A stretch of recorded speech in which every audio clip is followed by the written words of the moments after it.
জাতিসংঘের শান্তিরক্ষী বাহিনী দপ্তরে মানবাধিকার সংগঠনগুলো চিঠি দিচ্ছে, আমরা কিছু বলছি না। জাতিসংঘের শান্তিরক্ষী বাহিনী জানতে চেয়েছে বাংলাদেশের সেনাবাহিনীর কাছে যে তাদের টাকায় যে পেগাসাস নামে একটা নজরদারি টেলিফোনে আড়ি পাতার যন্ত্র কেনা হয়েছিল, সেটা কেন কেনা হয়েছিল? কারণ জাতিরক্ষের শান্তিরক্ষা কার্যক্রমে কোনো গোয়েন্দা বা আড়ি পাতার যন্ত্রপাতি প্রয়োজন হয় না, কিন্তু বাংলাদেশ সেনাবাহিনী কিনেছে বলে আল জাজিরার প্রতিবেদন অভিযোগ করা হয়েছে, এবং সেনাবাহিনী এই জবাব কি দিয়েছে না বলছে, কিন্তু জাতিসংঘ কনভিন্স না।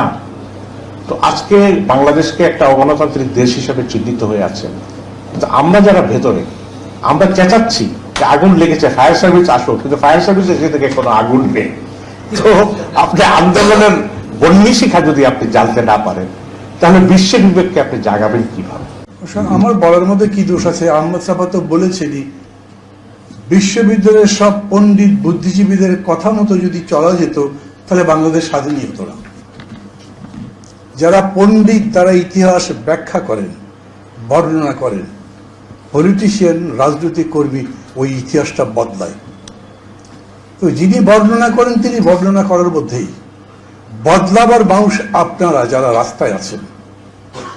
ওই রাস্তায় আসাদ ছিলেন, নুরুজ্জামান ভাই ছিলেন, মাহবুবুল্লাহ ভাই ছিলেন, আরো অনেকেই ছিলেন যারা এখন কথা বলেন না, বলবেন না, কিন্তু আমি ছিলাম না, ফলে আমি ওরকম করে বলতে পারবো না। তো আমার কাছে একটা জিনিস মনে হয়, একটা পুলিশ অফিসার এসে একটা পিস্তল দিয়ে সরাসরি গুলি করে আসাদকে হত্যা করল, এটা কি? দূর থেকে পুলিশ যেরকম লাল ফিতা দিয়ে, তখনকার নিয়ম ছিল আইয়ুব খানের আমলে মিছিল করলে সামনে একটা লাল ফিতা ধরে দাঁড়িয়ে থাকতো পুলিশ, এটা ক্রস করতে পারবে না, গুলি হবে তখন, আপনি জানেন। কিছুই না, একেবারে এসে একটা লোক গুলি করে গেল। 69-এর পরে ইতিহাস বদলে গেল, দেশ বদলে গেল। এই ঘটনার কোনো তদন্ত হলো না, কেউ প্রশ্ন তুলল না। কেন? কাদের হাতে অভ্যুত্থানের নেতৃত্ব দিয়েছিলাম আমরা? কিভাবে গেল এই নেতৃত্ব? কমরেড মাহবুবুল্লাহর হাতে নয়, তোফায়েল আহমেদ হাতে গেল কেন? আমি তোফায়েল আহমেদকে অযোগ্য অপদার্থ এগুলো বলছি না, আমি বলছি তোফায়েল আহমেদ সাহেব তো আজকে আসাদ সাহেবের কোনো আলোচনার মধ্যে নাই।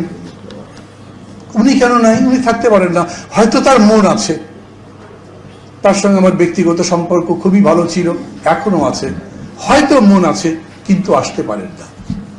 আমাদের দলগুলো এরকম হয়ে গেল কেন যে এমন একটা লাইন বেঁধে দিল যে ওই লাইনের বাইরেই যাওয়া যাবে না। এটা তো গণতন্ত্র নয়। আমি আমার মনের কথা বলতে পারবো না, কথাও বলতে পারবো না। তোফায়েল আহমেদ, মতিয়ার চৌধুরী বা রাশেদ খান মেনন তারা যদি কোনো এরকম আলোচনায় এসে কথা বলেন তাহলে তাদের চাকরি চলে যাবে। যদি তাই হয় তাহলে এরশাদের বিরুদ্ধে লড়াই করলেন কেন? আইয়ুব খানের বিরুদ্ধে লড়াই করলেন কেন? আজ নিজের বিবেককে একবার তো প্রশ্ন করা যেতেই পারে, আমি আসলে কি করছি, কি করেছি অতীতে, আর এখন কি করছি। এগুলো বললাম কেন? এতগুলো বছর পর, 13 বছর ধরে যখন লাগাতার একটা স্বেচ্ছাচার স্বৈরাচার জগদ্দল পাথরের মতো ঘাড়ের উপর চেপে বসে থাকে, তখন মনে হয় আসলে আমাদের ঘাড় শক্ত হয়নি কেন? কেন আমাদের শরীরের মধ্যে অত শক্তি হয়নি? যেরকম সিন্দাবাদের দৈত্যকেও নামাতে পারছিল না, আমরাও এরকম করে নামাতে পারি না কেন? একটা ঝাঁকুনি দিয়ে এই দৈত্য ফেলে দেওয়া যায় না? 69-এ যদি পেরে থাকি তাহলে আজ পারছি না কেন? আমি প্রশ্নটাই করতে চাই এখানে। যেরকম করে নুরুজ্জামান ভাই এখানে বক্তৃতা করতে গিয়ে বললেন না, ওই দিনের মিছিলে প্রথমে কতজন ছিল? খুব বেশি হলে 5000, কিন্তু আসাদ যখন মারা গেলেন তারপরে হাজার হাজার, লক্ষ। এখন এরকম মানুষ মারা যাচ্ছে না? তাহলে এখন শত কেন হাজার হয় না? হাজার কেন লক্ষ হয় না? এখন কেন 69 আবার জাগে না? বক্তৃতা তো সবাই করছি।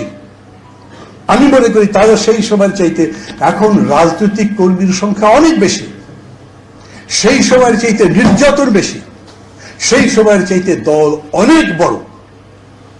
তারপরে অভ্যুত্থান হচ্ছে না কেন?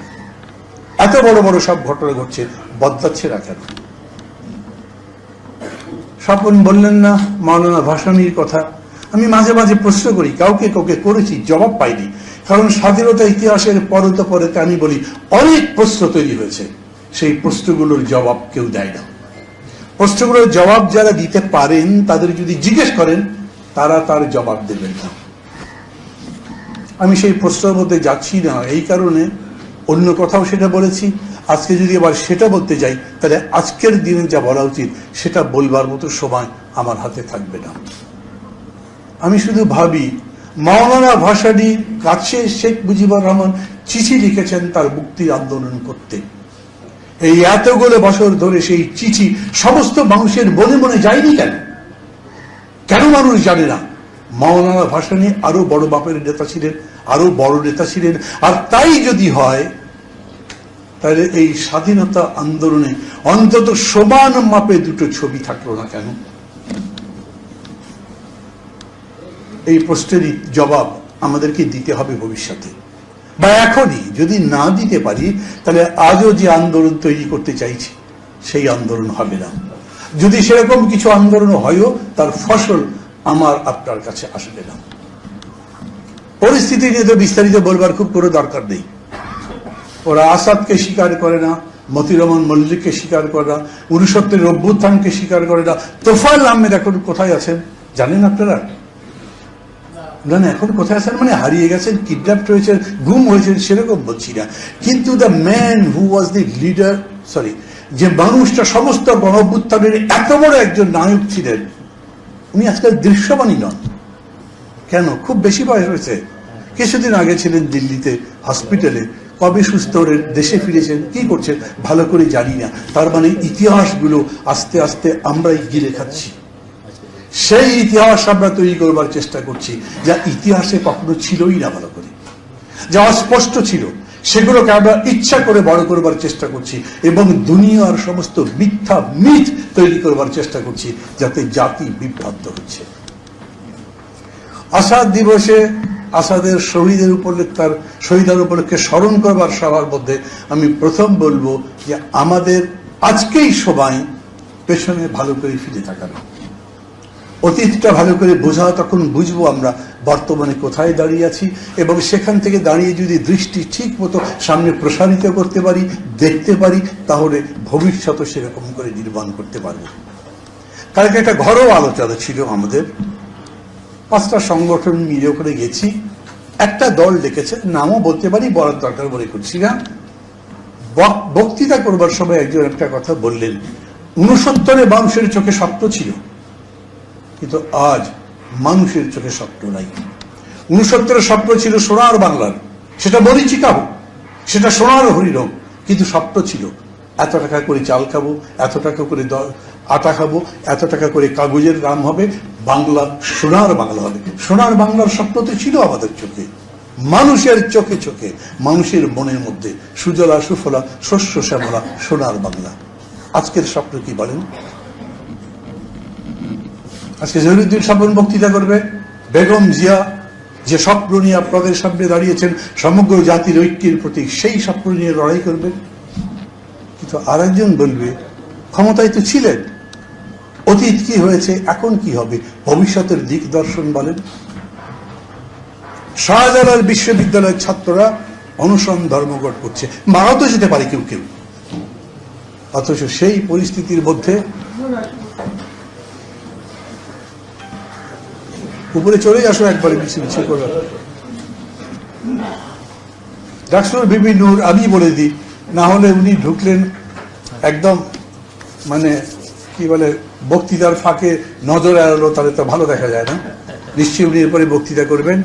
আমি আমার কথাও আসলে খুব লম্বা করব না, কিন্তু ওই কথার মধ্যে আমি আবার যাই। শাহজালাল বিশ্ববিদ্যালয়ের ছাত্ররা যে লড়াই করছে কিসের? ওরা খুবই বড় কিছু চায়নি, শেখ হাসিনার পদত্যাগ চায়নি, সরকারের পদত্যাগ চায়নি, ওই বিশ্ববিদ্যালয়ের ভিসির পদত্যাগ চাই। তো বিশ্ববিদ্যালয়ের ভিসি পদত্যাগ করবেন না কেন? উনি বলছেন, আমি পদত্যাগ করতে পারি যদি সরকার বলে। ভাবতে পারেন, কোন বিশ্ববিদ্যালয়ের ভিসির ক্ষমতা নাই সরকারের অনুমতি ব্যতিরেকে এমনকি পদত্যাগ করতে। ওইখানে যদি বিশ্ববিদ্যালয়ের ছাত্ররা তার অসৎ আচরণের কারণে, তার দুর্নীতির কারণে তাকে পথের মধ্যে, রোদের মধ্যে দাঁড় করিয়ে রাখে 24 ঘন্টা ধরে, তারপরে তিনি বলতে পারবে না এই লজ্জা গ্লানির পরে আমি বিশ্ববিদ্যালয়ে ভিসি থাকতে পারবো না। এতই দাসানুদাস। শিক্ষাকে কোথায় নিয়ে যাওয়া হয়েছে? আমাদের এইখানে 3টা থার্ড ডিভিশন, 3টা থার্ড ক্লাস পাবার পরে বিশ্ববিদ্যালয়ে চাকরি পাচ্ছে, ইউনিভার্সিটি শিক্ষক হচ্ছে। এই সচিবালয়ের মধ্যে ঢুকে দেখেন সচিবালয়ের সচিব আছেন যিনি 3টা থার্ড ক্লাস পেয়েছেন। মেধার কি কোনো বিকল্প আছে? যার যেখানে যোগ্যতা তিনি সেখানে যাবেন, তবেই তো দেশ বলেন, সমাজ বলেন, রাষ্ট্র বলেন সেটা গড়ে উঠবে, না হলে তো হবে না। আর আমাদের ইনি অসাধারণ যোগ্যতা সম্পন্ন, 100টা মানুষ দান করে দেন, একটা তাকে বলে দিতে পারেন এই দুটো লোক সবচেয়ে অযোগ্য, এই দুটো লোক সবচেয়ে দুর্নীতিবাজ, এই দুটো লোক সবচেয়ে বেশি দালালিতে এক্সপার্ট, তাকেই নিয়ে মন্ত্রী বানিয়ে দিতে পারবেন। মন্ত্রীগুলো চেহারা দেখছেন না? পুরো দেশকে এইভাবে নৈতিকভাবে ধ্বংস করে দিয়েছেন তারা। প্রশাসনের কোনো যোগ্যতা নাই, তাদের কোনো নৈতিকতা নাই, তাদের কোনো চারিত্রিক বৈশিষ্ট্য নেই, তাদের কোনো কাজ করবার ক্ষমতা নেই। তারা দেশকে সামনের দিকে নিয়ে যাবেন কিরকম করে? এখন এটাকে সরিয়ে দেবেন। আজ হোক কাল হোক সে তো যাবেই, যাবার পরে কে আসবে মানুষ তো জানতে চাইতেই পারে। ওই ছাত্র যারা অনশন করছে, অতীতে অনশন করেছে, যারা কোটার আন্দোলন করেছিল, যারা এখন পর্যন্ত নিরাপদ সড়কের আন্দোলন করে, যারা 32-30-এর চাকরির জন্য আন্দোলন করে, তাদের সবার কাছে আপনাকে নির্ভয়ে একেবারে তাদেরকে নিশ্চয়তা দিতে হবে, আমরা যদি ক্ষমতায় যাই তাহলে তোমাদের জন্য এই কাজ করব। বলেছেন? বলেছেন কি বলেন? 2 বছরের করোনার মধ্যে, 2 বছরের করোনায় 3.5 কোটি লোক দরিদ্র হয়েছে। এই দরিদ্র মানুষের জন্য কি করবেন? আমি প্রস্তাব করেছি, আজকাল মাঝে মাঝে সুযোগ পেলেই আমি এই ক্যাম্পেইনটা করি, আমি মনে করি দরকার। আমি যদি ক্ষমতায় যাই, মাহবুবুল্লাহ ভাই বলবেন পরে, যদি বলেন আমি খুশি হব, যদি বলেন না মান্না একটু বেশি বোঝে, ঠিক বুঝে নেই করে আমি মাইন্ডও করবো না।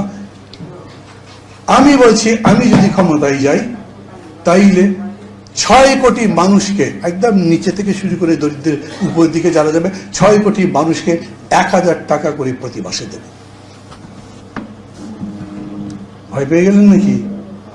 দিতে পারবো না? 6 কোটি মানুষকে 1000 করে দিলে কত লাগবে? 6000 কোটি টাকা। বছরে কত লাগবে? 72,000 কোটি টাকা। নাই আমার?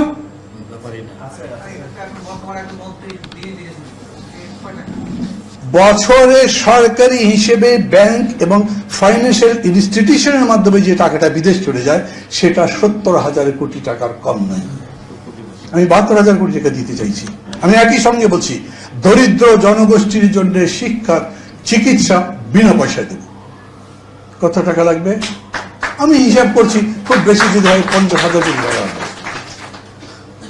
এই একইভাবে আমি বলছি শিক্ষা, চিকিৎসা, স্বাস্থ্য মানুষের একেবারে গ্রামে দোরগোড়ায় পৌঁছে দেব। সেটার জন্য 3 মাস বা 6 মাস লাগতে পারে, জানি না কতদিন লাগবে, কিন্তু সেটা করতে হবে। একটা মামলার জন্য গ্রামের লোক ঢাকা হাইকোর্টে আসবে? অ্যাপিল আর কোন জায়গায় করা যায়? করা যায় না।